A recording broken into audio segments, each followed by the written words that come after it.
What is going on, guys, and welcome to the Big 12 Team Builder Dynasty, year number 3. We've got bowl games here for you guys, and we're going to lead this one off with kind of like how bowl games usually lead off during bowl season. The two C+, B- the appetizers. Schools. Yeah, it's the Little Caesars Bowl At Ford Field. What? Pizza. Whoa. Pizza. Whoa. Supreme battle. Wow, the pizza jokes. Pizza puns are That's hilarious. killing me right now. Oh, NCAA is just a game that keeps on giving. Who knew that that was a thing? I didn't know. I wasn't able to expect that. But now we are going to kick this one off here. The good run by Seidel Riggins for 9 yards. Shreveport and Northern Illinois, both teams figure to run the football a lot, but Shreveport has experimented with airing it out a little bit more this year. So it'll be interesting to see how that translates into this game. Well, Canatella was 4 or 5 for 19 on that first drive, but another screen pass that doesn't seem to ever work. Try to say that name. I'm not even going to try. Santa Catarina, I think. I'm not even going to try. I'm going to just say his first name. Dan. Danny. Danny boy. Danny boy. Good throw, Danny boy. 1st and 10. And Danny boy going to be running to the right. And he's going to pick up 10 yards. Yeah, and again, the Northern Illinois tradition of big, stocky, running quarterbacks is in full swing right here with Santa Catarina. And he's gashing Shreveport's defense right now. Like, this is not hard, okay? You know how you want to stop Northern Illinois? You just load the box, key in on the quarterback. Because the quarterbacks traditionally have not been able to throw very well. And that's why when they play bowl games, they tend to lose by like 40 points. When they play Boise State or somebody like that. Talented Mountain West team. Well, if anything, Shreveport should be used to this type of offense because there's a lot of teams that run this type of offense, this read option, speed option type of thing. But here's Santa Catarina. Yeah, but this is like facing McAllen or somebody, or John Hicks, like in slow motion, because it's a MAC team. Right, that's what I'm saying. Like, and I love the MAC, so I'm not digging on it. Shreveport should be able to handle this. And here is a new animation I have never seen before. It's kind of awkward. What is happening? I don't know. On 3rd and 9, a sack. So Shreveport's defense comes up big there. Good corner blitz by Picard. Going to set them up with a long field goal attempt that they are not going to make. I'm still thinking about that. Here's a hit. Seidel Riggins with a 2-yard loss. They can't do anything right now. No, it's just grindy right now. But it's like kind of like what we were saying in the prediction of this game is that it was going to be really grindy type of feel. It's 3-0 here in the second quarter. I appreciate Cole Fleet's Herculean effort on this 2-yard catch that was not going to be for first down. Now Santa Catarina takes it up the middle for 10 again. He's going to get 11. You got to go hard. If it sets up 3rd and 1, they're running speed option. Defensive line, my boy here, just ran right by the quarterback and just took the up man. Not disciplined for Shreveport. They do not look ready to play this game, and it's only 3-0. Defense, though, finally does get a stop. Again, no explosion on either offense right now.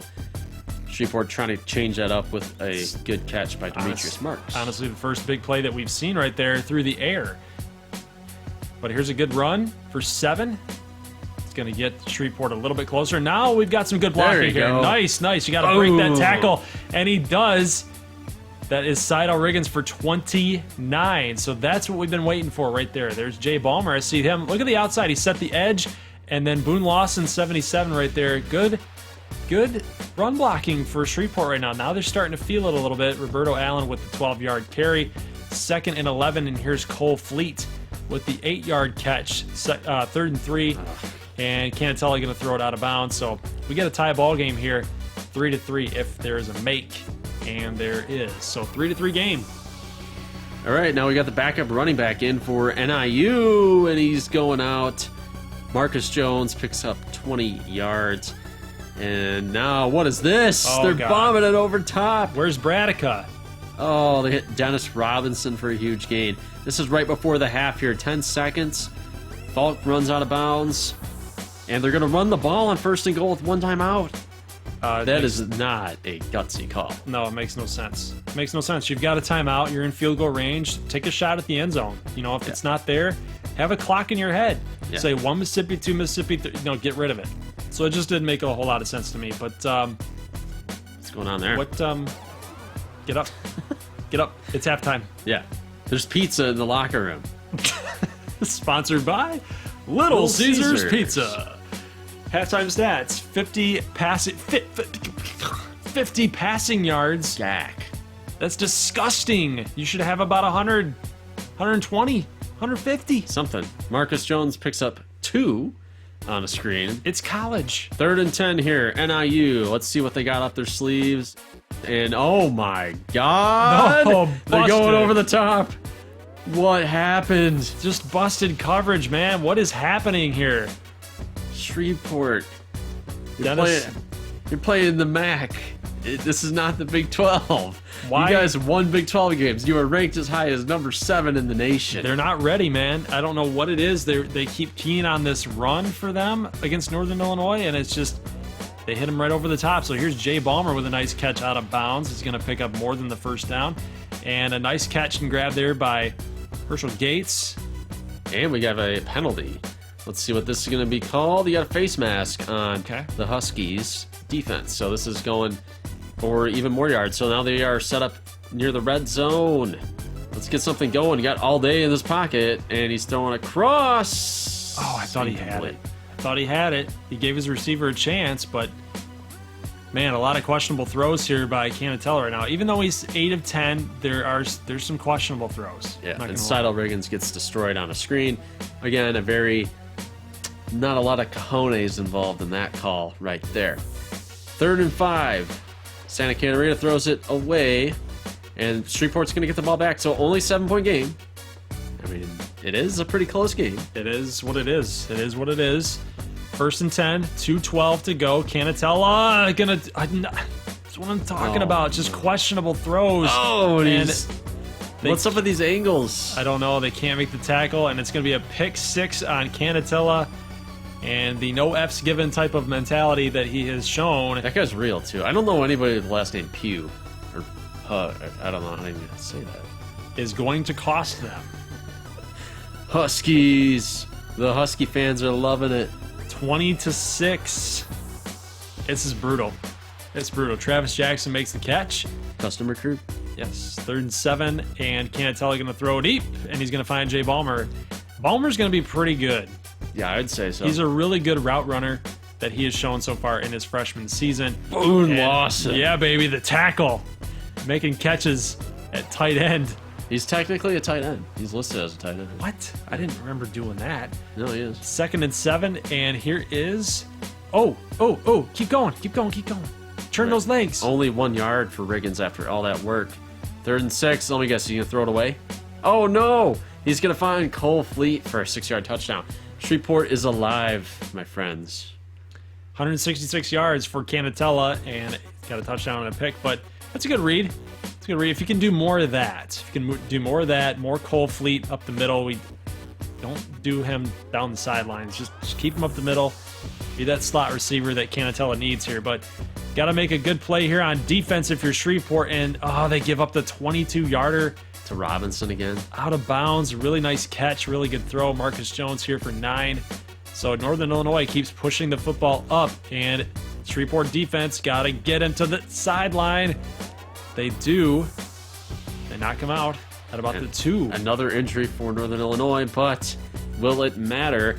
They are going to get Santa Catarina down by Camden Tucker. Custom recruit alert right there. 3rd and goal, and NIU's running with Bradford. It's conservative. It's a very conservative call, It's the right call, though. but they're going to go up by 10. They're going to go up 2 scores. So, yeah, it is the right call. 2 minutes, though, for Shreveport. And you're going to have to quick score here. And I don't think that Shreveport is very capable of scoring quickly. They don't really have that play in their pocket. Right. But, I mean, they've surprised with some deep throws right there, but Canatella gets picked off again, and Northern Illinois looking like they're going to win this game. And this is a black eye on the conference right here. Bradford takes it, and they run into each other, and Bradford's going to score. Well, the game was over anyway. Yeah, they might have just let him score. I don't know, but Now it's 30-13. I mean, you want to talk about a black eye. Let's see if they can score right before the end of the game, and they're going to get it to Demetrius Marks, who I believe is a senior. Yep. Correct? So Yep. at least he's going out on top for Shreveport, kind of. But that's the deciding play right there. Yeah, the pick six really hurt him. I'm not sure that there's going to be confetti at Ford Field for the Little Caesars Pizza Bowl. Probably not. But Santa Catarina is your player of the game. And, you know, it's got to be pretty disappointing for Shreveport fans.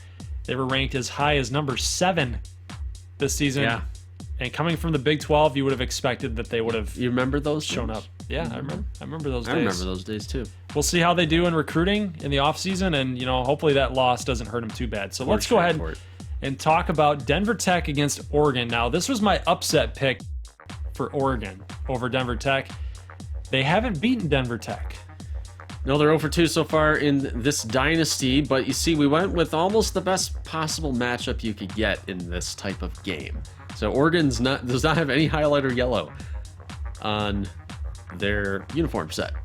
So hopefully this doesn't burn your retinas. I hope everybody can see. I hope everybody's fine. Mine is already burnt right now. It's a pretty disgusting matchup, but nonetheless, we are here, and it's Oregon Denver Tech. We're gonna have to deal with it. So Denver Tech wants to play really hard in this game. Their season ended on a really, really sour note. I mean, they were still thinking national championship, and then when that went away, they still had the Big 12 right in front of them, and they could not seal the deal. So Makovich gonna lead off this game with an 8-yard touchdown run. Denver Tech's on top. good stuff out of Makovich. You know, he has shown the propensity to be able to run the football, and that's going to be another big-time part of his game going into next season and making more of a case for a Heisman run. Now, he was injured for quite a few weeks. That kind of set him back, so just watch out, Big 12. Don't be sleeping on Denver Tech. And just as I say that, Denver Tech comes up with the forced fumble on the quarterback, and they're going to come back here with a touchdown off the turnover. So, fumble Rooski. Done. Yeah, the defense is stepping up for Denver. I mean, this is still a pretty filthy unit on that side of the ball. They still finish statistically way up there, still very active. They register sacks, they get turnovers, they do all sorts of stuff. So they're up 14-0 on Oregon, but I think that's Habibi Likio? I don't want to butcher that name. Maybe Aleko? I'm not sure. But something like that. We'll call him Cyrus. Here's a run up the middle. Braxton Burmeister for 13 yards right there. Going to set up Oregon on 1st and goal. And good blocking up front. And that was just too easy. That was just too easy for Cyrus. Cyrus takes it in. Denver Tech up 14-7. Here's Scott Thomas for a first down. He's a really good recruit, good player right there. And Denver Tech's going to love having his services for the next few years. 3rd and 9, and off a screen. Wow, a screen that actually worked. Napoleon McQueen. Yeah, the number 3 back right now, Atari Scroggins, is in the doghouse. But he got his clock wrong. He's okay. He's okay. Going outside at the 1 yard line. Scott Thomas is in for a touchdown. I guess this is a 2-yard line. I would say it's a 1 though. 1.5. Yeah. 21-7. Denver Tech is up top. 6:44 here to go in the second quarter, and Oregon is starting to drive here a little bit. They're near their own 40, up past the 50 now after this run. Up the middle, going to take a big hit is our boy Cyrus right here. 2nd and 6, now past the 50-yard line. Pass complete. Denver Tech starting to get a little bit gashed right here. I'm not sure what is going on. They might have a game plan now. What's really interesting is that they run the same playbook as each other. Denver Tech's a little bit different. They got a custom playbook. I added a couple more passing plays, but they're basically the same offense. So these two teams know each other pretty well just by practicing. So Denver Tech, though, does give up the touchdown there. Burmeister had a huge lane up the middle. It's a miscommunication, I think, on Denver Tech's end. They got to clean some of this stuff up here. Yeah, and you know what? Like we've talked about before with Denver Tech, this is not a team that has been super dominant in their last 5 weeks. Right. So, of course, even Oregon, not even ranked, they're going to give this team fits all game long here. And on 4th and inches, there's a stop, but Denver Tech being super aggressive as they are, they're going to go for it. And Makovich is going to pick up 13, and they only needed an inch, but they got 13. 1st and 10 here with 2:22 left to go, and what a throw. What a throw. Put it right in the breadbasket for Elliot Hushka, and that was right over top of a little log jam right there between receivers and corners. Might have been some picks or something, or no, maybe just good routes, but it's going to set them up. Oregon's going to have to try to score here before the half, and they get a gang tackle on Cyrus. Now we got 3rd and 6, and he is denied. I don't like that draw play. Oregon, be a little more aggressive. Denver Tech, though, gets the ball here. They got 30 seconds to do something with it, and Schmidt's going to get hauled on for a loss. No, Oregon calls timeout, but they don't do anything with it. 28-14 here at the half. Little run here for Denver Tech on 2nd and 12, and they're going to get dropped for a 3-yard loss. It's going to be 3rd and 15. Denver Tech needs a big play, and wide open down the sideline is Nick McCullough for the touchdown. 16 of 18 now for Alex Makovich. He's on fire today. Yeah, the lefty. He's still putting the Big 12 on alert, because even with a lot of these receivers leaving, it's going to be a dangerous offense. Cyrus is loose, though. This guy's having an amazing game right now against this the defense. Ducks. Yes, he is. And yeah, the running game very effective right now for Oregon. And interesting block there. Breland gets around. 3rd and inches, though. And who else is it going to be?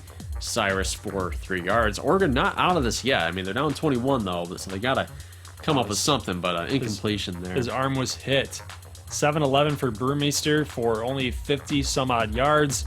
2nd and 5, and whoa, how did that pass get complete to Dallas Humber? I don't know, but man, a good completion, good throw. 3rd and 10, 14 seconds left to go, and almost picked off. That's great name. Brady Breeze.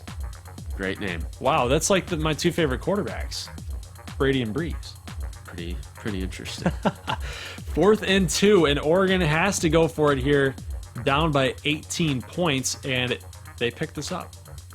Yeah, Burmester gets 9. You got 6 minutes left, though, so they need a touchdown in a hurry. And they're going to get it! Because Case Subchansky is a klutz. Man. Alex Ofadile hits a 50-yard completion there, and Oregon is still in the mix. As you see here, you'll see this weird tackle here. Subchansky takes kind of a bad route, and then he knocks the other guy out. Not good stuff. Bad angle. So they actually go for 2 points. They get it. It's going to be down 10 now for Oregon. So, yeah, they're not out of this yet. 3rd and 4, you got to make a good play here, though. But Makovich, he gets the stiff arm. Wow. He was dead to rights. He was not going to get the first down, but that stiff arm by Makovich is going to allow Denver Tech to do some more damage. So Makovich does it with the stiff arm, follows it up with the touchdown strike to Nick McCullough. It's going to be 42-25. They're going to go up 17. That should just about do it for Denver Tech and seal the deal. But we're going to have to see. Oregon's had a couple big plays. Maybe they get one really quick. But they run a draw again with Cyrus. And I don't like that call because it's going to cost them the game. Denver Tech is your Holiday Bowl champions. That defensive score is going to be your play of the game as well. Rondell Falk played good. Alex Makovich, also another stellar performance out of the quarterback for Denver Tech. Yeah, this is a team that, now that they're going into the offseason, they've now re-solidified themselves as, hey, guys, pay attention to us. And he's celebrating in front of the NPCs over there on the sidelines. Yep. Don't forget about us going into next season. Okay, let's check this game out here. We got Oklahoma, Midland State. This is a pretty marquee matchup. One of those pre-New Year's Eve games that draws a lot of attention. We're on ESPN, 8 p.m. Eastern time. Big game here. Oklahoma, Midland State in Houston. I have no idea what to expect from this game other than there's going to be a lot of offense. Yeah, Oklahoma had a bit of a down year here, 6-6.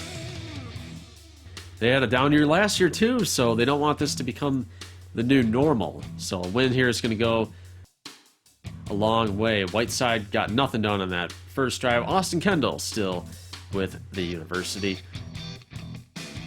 And here's Rodney Anderson picking up some good yardage there for 8. Can't believe he's still there. Yeah, and it's like Midland, I don't know. I don't understand how they fell that far by losing an extra game, versus what everybody else played against a good team, and they dropped 10 spots. It's probably the same people that thought that Ardmore deserved the BCS over ACU. Yeah, they're on meth or something. Whoa. Okay, then. Okay, well, here's a third down stop, 4th and goal for Oklahoma. A field goal is going to be up and good. Boomer Sooner, baby. Boomer Sooner. This is what we love about bowl season. I mean, we get the real mascots in there because our schools don't have mascots. Right, we get to see all the goofy stuff from the mascots. Yep. 2nd and 5 here, and man, you know what? Midland is flying to the football here on defense. It seems like they've got a lot of speed. Look at this. They're going straight to the... I mean, they're so fast right now. Bruce Hobbs right there. Big hit on Kendall. But, I mean, the first quarter's winding down, and their offense is not doing... They're doing squat right now. And they give up a long 3rd and 13 to CeeDee Lamb. And just before the end of the first quarter, though, picked off by none other than Marquise Irby. Gets the INT. Good stuff by the Mustang defense. Let's see if Whiteside can finally get something going through the air, and they're going to get a first down. That's their first down of the game. Goes to Marlon Swift. In the second quarter. Yeah, for a high-powered offense like theirs. Oh, my God. Stop. Whiteside. Stop being you. What is he doing? What is he seeing? I don't understand. There was a lot of talk that he might have been throwing the Big 12 championship game, but some of these throws, you got to start to wonder that even in a bowl game, you're not throwing the game. You're just not playing quarterback very well. That must be it. Yeah. Tucker gets a 21-yard reception. Oklahoma's drive is alive, and they're going to pick up another first down to Michael Jones. Now Oklahoma's in business here. 3rd and 6. The pass complete. They're going to go a little bit short to Marquise Brown, who's somehow not in the pros. But Midland State is going to be throwing to the left. Ulysses Neely into traffic for 7. Here's Whiteside, going to be throwing up a lofty ball here. Into traffic to Marlon Swift. Somehow he made the catch and took the hit, still hung on to it. And now that's a good... More of that. That's a good call. More of that, please. That's a really good call. Claudio Keller, you guys saw the Big 12 championship game. Midland State's run game had to get a lot of things going for them in the Big 12 championship game when they saw Whiteside really, really struggle. But a field goal is going to be had here for Midland State as they cannot capitalize on their good field position, and they're going to get 3 points. So it's going to be 6-3 as we are winding down the second quarter. Kendall going to get tackled here. 2nd and 10. First down is not picked up. That's Abdul Adams for 10. It's going to be 3rd and inches, and pressure being applied, but that's going to free up a lot of open space downfield. Tight end makes that catch to the right on 2nd and 2. Rambo. Gonna make that catch. 1st and goal now, and oh wow, CeeDee Lamb able to stop, pivot, turn, and get into that corner of the end zone. Really good athletic play right there. Look at these numbers. That's terrible. It's pedestrian right now. Not even pedestrian. It's terrible. 155, Whiteside goes down. Oklahoma's calling time. I want to know what happened to him. Shot downfield, though, getting intercepted. So Kendall's putting on his best Whiteside impression here. Good interception there. And 2 picks now for Kendall on the game. 13-3 right now. Whiteside, 3rd and 1. What's new? He's going down. Oklahoma's going to have the ball back with a minute, so they still have a chance to do some damage here. And, oh no, they're going to find their man all the way downfield, Calcaterra, for 49. It's just these huge chunk plays for Oklahoma right now. And, Midland State, they've been playing pretty solidly defensively. They just can't seem to get the big stop. Nope. Ball thrown away there for Kendall. Midland congratulating themselves. Is it premature, though? 3rd and 10. Please tackle him on the line. Again, with the big play, they just cannot get that one stop on 3rd down. 3rd and 7, and there you go. There's a good stop, but guess what? They didn't get the stops prior, and now it's going to lead to 3 more points getting tacked on. So Oklahoma now up 13 as they're going into the half. So Midland State, we talked about so much about their offense and their wide receiver weapons. They've Look at got the time of possession. 3 minutes of time of possession. Oh my God. So bad. Terrible. They actually get a stop, though, here. Good stuff by Elijah Okahari, I want to say his name is. 16-3. Whiteside. Give us a first down. No. 3rd and 5. 5-yard catch to Swift. Show me a first down. Dexter Whiteside. They got him. Wow. Jared Do Harper. more of that. Do more of that. Sling it downfield. Oh. But don't loft it. He's got the loft issue right now. Yeah. Sling it, baby. See if he's got his man, and he does. Ulysses Neely for 16 yards. That's what we want more of right there, guys. Just sling it. Sling it. Have some confidence behind it, man. 16-10 now. Use your instincts. After that 7-pointer, Rodney Anderson with the 2-yard loss. 1st and 10 here, and here's Whiteside into traffic. Little open window, but another risky type of throw here. 2nd and 4. Whiteside on the slant. Good catch. Okay. Really good catch. For as much as we've been crapping on Midland right now, they can take the lead here with a touchdown. The pitch is going to go to Keller for a loss of 2. Going to set up 3rd and goal. Bledsoe with the tackle. Under 2 minutes in the 3rd. Whiteside throwing. There you go. Got him to Blaine Treadwell. And Midland's going to have the lead. Wow. That is pretty incredible. After going 19 of 30, that was the 19th completion for Whiteside. It's starting to look a little bit better for Midland State, even though it's a 1-point lead here. But you're going to have to stop Rodney Anderson. You're going to have to get that stop that you've been missing this whole entire game. 59 seconds to go. And here is... yeah. Oh, yeah, okay. What are you doing? Oh, come on. Play defense. That cost him up 15 yards. 3rd and 3. 10 seconds left, and Rodney Anderson going to get the first for 8. Here's a run up the middle. Defensive line gets a good stop on Abdul Adams. It'll be 3rd and 5. Screen pass complete. Got blockers out in front. They can't get there in time. That wave of purple got to Adams first. It's going to be 4th and 8, and Oklahoma going to go back up by 2 after hitting that 3. He's getting really excited for field goals. 19-17, Oklahoma with the lead. Whiteside, you got all day in the pocket, and he's going to go down for a loss of 6. Gotta be Ricky better. DeBerry. Gotta be better. 3rd and 12. Cornerback blitz coming from both sides. And they both hit pay dirt. Come on. What are they doing? They're not even getting good offensive blocking right now. Offensive line blocking. Nope. 30-yard line. Now they're in a situation, you got to stop them at least to a field goal to survive right now. 2nd and 2. Going down at the 1-yard line. Oliver Tucker with a 14-yarder. 1st and goal. We got pressure. Stop Midland him. State, and they can't get the quarterback down. Kendall is going to get in for the touchdown. It's going to be 26-17. Oklahoma up 9, so yeah, Midland got to find a way to score twice when they barely found the end zone in this game, in a game that figured to be a shootout. 4th and 1 now for Whiteside. This is crunch time. And Fowler makes the catch. That was a tough one to make right there. Just all these Herculean efforts for these wide receivers, man. You can't ask them to do that the whole entire game. The odds are just against you the whole way. 4th and 8, and here's a pass off balance throw, and Midland State throws the game pretty much away. Yeah, that was bad. And again, we're back where we started in that Big 12 championship game. Whiteside on the bench.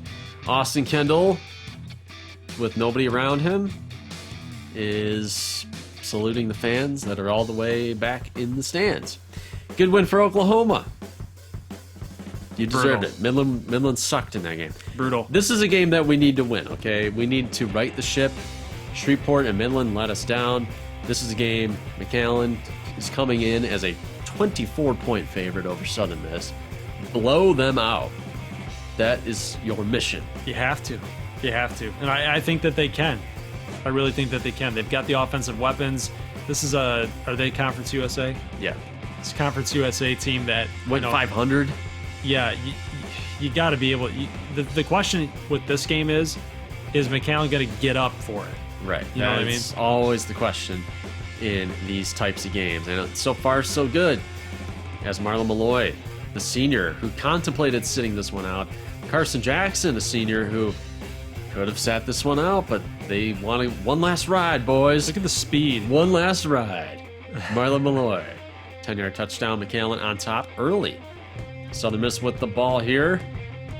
I'm not going to pretend to know this guy's name at this moment until I see it on the bottom screen, but he gets a big gain. That's Keon Howard. Oh, yeah. 20 yards. Keon Howard. Yep. Good. 3rd and 2. And really good stop there on defensive line. Chaz Hardy going to get dropped for 4. By Jerome Pickens, good player. Off to the NFL draft next year. 7-3 right now in the early going. And who is this? Evan Eveland. You guys probably don't even remember him. He was supposed to be the number 2 running back, but he strained his back in September, and now he's finally healthy and getting a chance to play. Will be his last college football game. Harkless player, read option, bounces off the tackle, gets 4. He got hit pretty dang hard, but look at that fake by Blair, and this is why McAllen should blow this team out of the water, is because they got the speed, they got the talent. Yeah. An O-line. Oh, was that supposed to say goal line? They know that the 1-yard line monster is a team. Oh, and they're rooting for it. There's 3 teams on the field right now. Right. They're rooting for the 1-yard line monster. Could be. Now McAllen going to get the ball back, but they're going to fumble. And Southern Miss picks it up, so, hey, it's been going one way so far, but doesn't mean it's going to stay that way. 3rd and 8, Howard flipping it to the outside to about the 40-yard line, and Tim Jones, I'm going to assume he is CPU. That would be a very, very good guess. But this guy, Evan Eveland, is not. That's a very rare name, an interesting name that only a human could come up with. 21-3. McAllen is going to get that touchdown. And guys, I'm confident. Yeah. I'm confident at this point. Starting to turn into blowout territory. We got 4th and 1, and what is this? Sneaky. You sneaky devils. And it's not going to work. Tyree Roach, who I'm going to assume is CPU created as well. I'm just guessing. Cedric Palmer with the throw there, the punter. And, yeah, still 21-3 score here. 1:02 left to go. And they just Southern Miss just doesn't really look like they have the talent to keep up with this team right now. 38 seconds. And that was Blair off balance, and they still got the first down. 9 yards on that play. They can add insult to injury right here with the score, but they're going to go down and let the clock run. Take the easy 3 points there. 24-3 for McAllen entering halftime. So we got that blowout that we're looking for right now. Last chance for Southern Miss to do anything before the half, and he turns the corner. Patrick Brooks goes down, though, but he's happy. He is so pumped up right now. He's like, yeah, baby. And I'm improving my draft stock. It's 24-3, though, man. Scoreboard. And ding up that scoreboard again. Not quite yet. McAllen up to 177. Let's see if they can punch it in here. 1-yard line monster strikes again, down at the 1-yard line. Jock Turner makes the tackle. Let's see. This will be their chance. Evan Eveland, the senior, will score from technically 2 yards out. It's going to be 2 touchdowns for him right now. 329 to 135 right now. Southern Miss getting obliterated. And this is the white flag. A draw on 3rd and 13. Down by 28. There's your white flag. Now a screen to Malloy. 2 minutes left to go here. 3rd and 5. And then look at that. Just they gave up. Southern Miss gave up. Yeah, look at these. It's just a mass of humanity tripping over themselves with defense. Who makes this game? Do all of our European fans? Canadian? European people, our fans out there from the continent, are they responsible for this? There's an S in there. It's from the filthy Americans. Hey, look at the defense. Yeah, we got to stop, and that was the goal, is to keep Southern Miss out of the end zone in this game. Good job, defense. And McAllen gets it done with the turnover. And Brock Musselman, the embattled head coach, gets the win. So congratulations to McAllen. They did their conference right. They did the conference right, but I'm still going to crap on them. They did good. They did good today, but this is a team that they should beat.